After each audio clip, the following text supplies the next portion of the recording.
Our job is that we know this road really well, and we have to let the families know what's coming, gently at first, and then at each stage in the process. This is where we are now. It looks like your dad's in middle stage dementia. Remember when we talked before about how we'd know when he was going into end stage dementia? Families say, well, how much time has he got left? The best predictor of how things are going is how quickly things are changing. And if your dad's doing pretty much everything that he was doing 6 months ago, then we're not there yet. But if things are changing on a month-to-month basis, then we're in our last months. And when things start changing from week to week, we're in our last weeks. And when things are changing from day to day, we're in our last days. And they get that. They can handle that. You need to talk to them about what's coming next.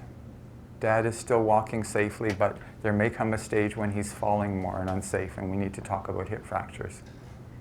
Dad is swallowing and eating well at the moment, but there will come a time, probably within the next 6 months to a year, when we start having more trouble with that. And we need to have a conversation about feeding tubes. Here's where we are now. This is what the road looks like. This is where it's going to take us at the end. These are the conversations that families need to hear. And in my world at the Multidisciplinary Conference, we do the physical part and physical care first, and then the care aides and everybody needs to go away, and the social worker and the nurse and I are left with the family, and we talk about what the future is going to look like. I call it the crystal ball conversation. And this is a really important piece. Families really, really want to have this conversation.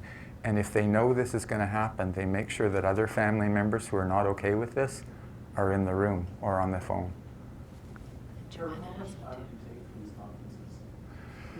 So it's supposed to fit in a half an hour, and it never does. The first conference is 3/4 of an hour at least, and sometimes with a family that's high needs, high emotional needs, high touch, it'll be an hour.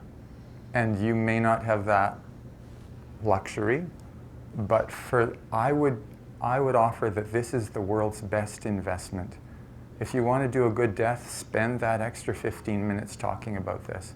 Because when you do, they're going to be ready, and there's going to be no panic and no insistence on doing too much of the wrong thing when you get to the end. And it's important to ask the family, and who else in the family is going to be having a problem with this? Who do we need to talk to? Who do we make sure is on the phone? Who can we have a conversation with about this? And the family member who's not okay with this needs to hear all of this. It's not the one who's on site, it's the daughter who's there every single day and sees mom declining, has watched mom decline for the last 6 months. She's going to know that mom is dying. It's the daughter from somewhere else, or the son, or the lawyer from California. I would absolutely agree about that if the patient is cognitively intact, and while they're cognitively intact, it's really crucial to have some conversations, especially around a feeding tube. If you've got vascular dementia and you've had strokes before and you're likely to have another stroke at some point in the future and lose your ability to swallow, one of the biggest gifts that you can give to the family is the very first time you see them. In the emergency department, I'm having this conversation, and daughter is sitting there in the chair. I say, Mrs. Smith, I'd like you to give your daughter a really wonderful gift today. I'd like to have a conversation about if you had a really big fat stroke, and you lost the ability to talk, and you probably were paralyzed on one side of your body, and you couldn't swallow anymore. Some people will want us to put a feeding tube in, put a tube in through your nose, down into your stomach, and feed you with a milkshake to keep you alive.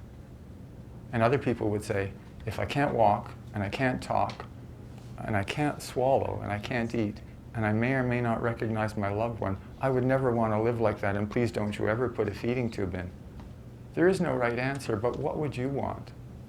And right there sitting in the chair, Mrs. Smith, who hasn't had that stroke yet and can still answer, is going to say yes or no, and her daughter's going to hear that. And you've just saved that daughter 30 years of grief and uncertainty and guilt around, could I have, should I have, might I have, did I do the right thing for my mom? Families need to hear this from the horse's mouth. And if mom is still talking and able to make that decision, especially with vascular dementia, please ask her in front of as many family members as possible, because you'll save a huge amount of suffering. So I just wanted to reassure you with some research. What Trevor's saying is backed up by research. And Susan Mitchell is a geriatrician from Montreal who does work now in Boston. And she followed, I think it's something like 200 families over several years, and found exactly what Trevor's saying, is that families that get that information early on, and are able to anticipate what kinds of decisions they're going to need to make down the road, actually make much better decisions. So I really support, and Susan supports too, that the importance of, although it is time consuming, it's actually going to save a lot of time in the end.